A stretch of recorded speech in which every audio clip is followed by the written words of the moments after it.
Meu nome é Marcelo. Hoje eu tenho 34 anos, né? Sou casado com a Helena, de 49, né? É uma diferença grande, um pouquinho grande de idade, mas eu, assim, sempre da minha vida eu gostei de mulheres um pouco mais experientes, né? Com mais idade, né? Eu sempre quis alguém que fosse, assim, pelo menos 10 anos mais, um pouco mais de idade mais que eu, né? Mas o enredo da história não é esse. Minha esposa foi uma ex-acompanhante, né? Para falar assim, eu não vou usar uma. E o que acontece? Durante a vida toda ela trabalhou num prostíbulo lá em Niterói. Não era só um prostíbulo, era uma casa também de. Aquelas coisas todas lá de promiscuidade, né? E o que aconteceu? A Helena trabalhou com isso até mais ou menos seus 42 anos, por aí. A gente é casado há 5 anos, né? E eu aceitei de boa e tal, né? Porque a Helena ficou naquela classe, né, de mulheres maduras, né? De mulheres mais. Porque tem gente que também vai nesses lugares e procura mulheres com mais idade, né? Mais experiente. Né? E o que acontece? A minha irmã também trabalhou nesse lugar. Trabalha até hoje, não como GP, mas como. Lá trabalha como. Lá servindo. Faz lá o meio período de segurança do lugar e faz também lá, trabalha lá com servindo drink e tal, né? A minha irmã não é cristã. Eu e minha esposa aceitamos a Jesus. A gente foi para a igreja. Minha esposa, né, hoje é uma diaconisa e eu fui a presbítero, né? Só que o que aconteceu? A gente frequenta uma igreja onde o nosso pastor não era assim. Nosso ex-pastor, porque eu não frequento mais essa igreja, mas na época que frequentava, ele tinha umas condutas meio estranhas, meio esquisita. Ele gostava muito de atender as garotas sozinho no gabinete. Mulheres mesmo, de qualquer idade. E minha esposa já estava sacando isso e não, quando queria falar com ele, não ia de jeito nenhum para o gabinete junto com ele. Um detalhe, quem me consagrou não foi ele não, eu frequentei uma outra igreja quando morava em outro bairro. E aí minha esposa já tinha trabalhado lá, né, nesse prostíbulo, e a minha irmã vivia debatendo com esse pastor, com esse homem que era meu pastor. O que aconteceu?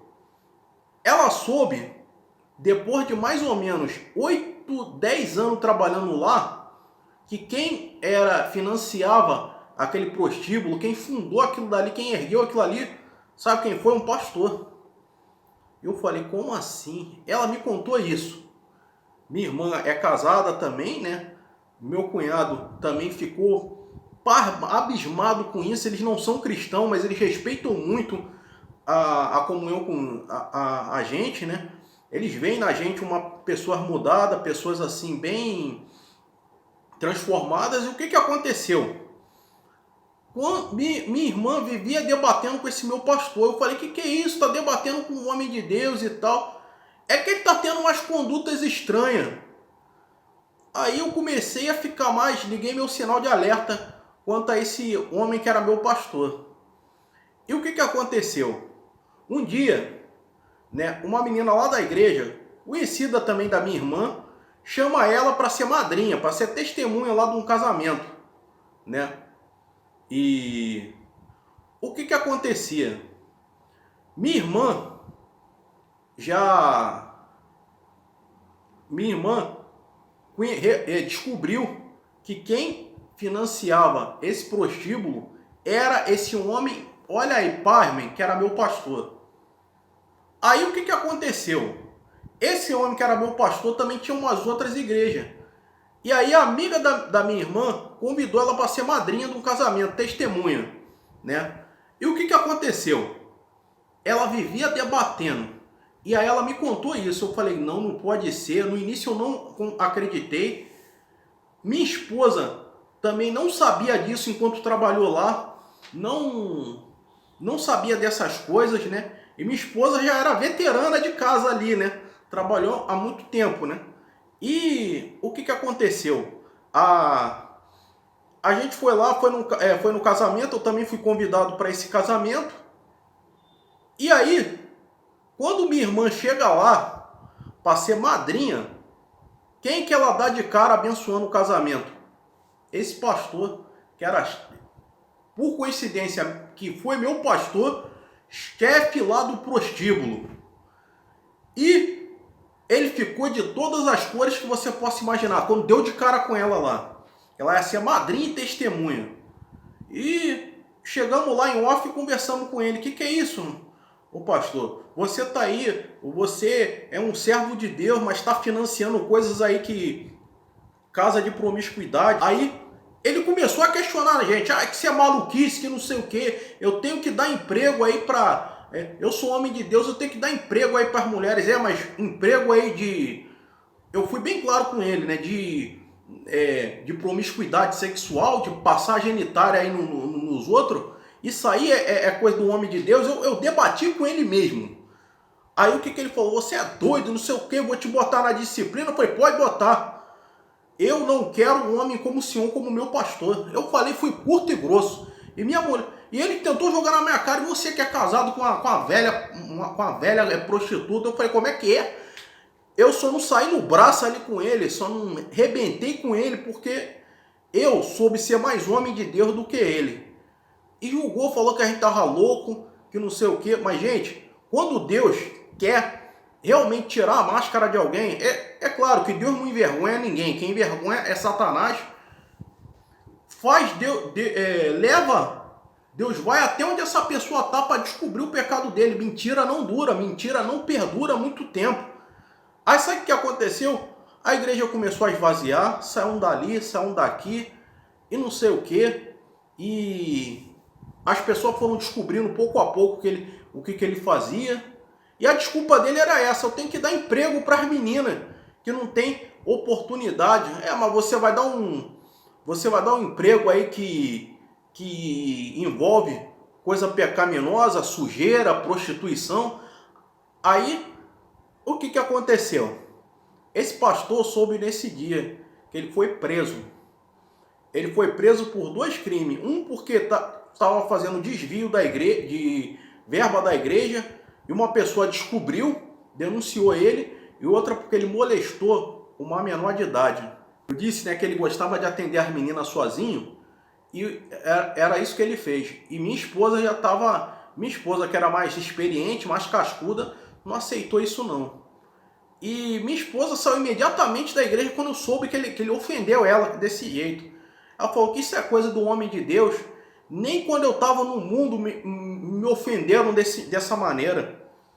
E a gente foi para uma outra igreja, né? A gente frequentou outra igreja.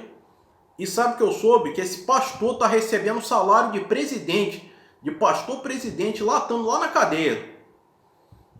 Aí toda a comissão lá de cima soube disso daí e diz que vai corrigir esse erro e que pretende afastar ele do cargo, porque ele não deu um bom exemplo de cristão. E a pessoa, principalmente que abençoa um casamento, né? Na hora do casamento ele não... Aí depois minha irmã falou, eu te avisei, eu falei, foi preciso Deus me mostrar essas coisas, né? E minha irmã, que não era crente, era mais crente do que ele. E aí o que aconteceu? A gente hoje está numa igreja, a Helena e eu, né? A gente tá aí, né? Graças a Deus, quem dirige lá é um homem de Deus mesmo. Nós procuramos saber quem era a pessoa, porque a gente não pode entregar nossa vida espiritual na mão de qualquer um, né? E saímos, porque a gente não tinha o menor clima para ficar lá. Para eu ficar num lugar onde tem um homem de frente que não é exemplo, eu prefiro não ficar. E foi isso que aconteceu. Fala pessoal, belezoca? Aqui quem fala agora é o Carlos Blanco. Então, que história foi essa, né? Você pode imaginar qualquer coisa, qualquer pessoa que financia um lugar desses, menos um pastor. Mas foi. E o que aconteceu? Ele simplesmente estava se escondendo atrás da Bíblia. Na igreja tem hipocrisia, mas também tem gente boa também. Mas infelizmente era uma pessoa sem vida no altar. Eu vou dar um conselho para você que é cristão, ou para você que está procurando uma igreja e ainda não se decidiu. Quando você for numa igreja e você descobrir que aquele pastor não tem vida no altar, olha, saia dali imediatamente, que ali não é o teu lugar, que ali não é... Porque você vai acabar sendo amaldiçoado junto com ele. Se você... Mas é aquilo, você tem que ter certeza que isso é verdade. Você não vai chegar lá, te falarem que o pastor não é um homem de Deus, você vai... Não, não é isso. E você... Porque às vezes é fofoca. Você tem que descobrir por você mesmo. E aí, o que acontece? Saia imediatamente, não fique. Para você ficar falando mal e estando lá, você vai pecar da mesma forma. Então, um pastor ferido, um pastor no pecado, ele não pode abençoar pessoas, porque ele tem que ser exemplo primeiro. Primeiramente, vem o compromisso com Deus, depois vem a nossa família e depois vem a nossa casa. Por exemplo, a gente vê lá os filhos do sacerdote Eli, não era o menor exemplo de filhos, se prostituíam, faziam um monte de coisa. Se você já vê a família do pastor assim, começa a ligar o sinal de alerta. Pô, se o homem diz que tem autoridade e poder dada por Deus e não consegue nem converter os filhos dele dessas coisas, é sinal que ele também não tem vida no altar. Bem, curtam, comentem, compartilhem. O que você achou dessa história? Comenta aqui embaixo que eu vou adorar saber seu comentário. Mande sua história para mim no link abaixo, né, que está aqui no e-mail.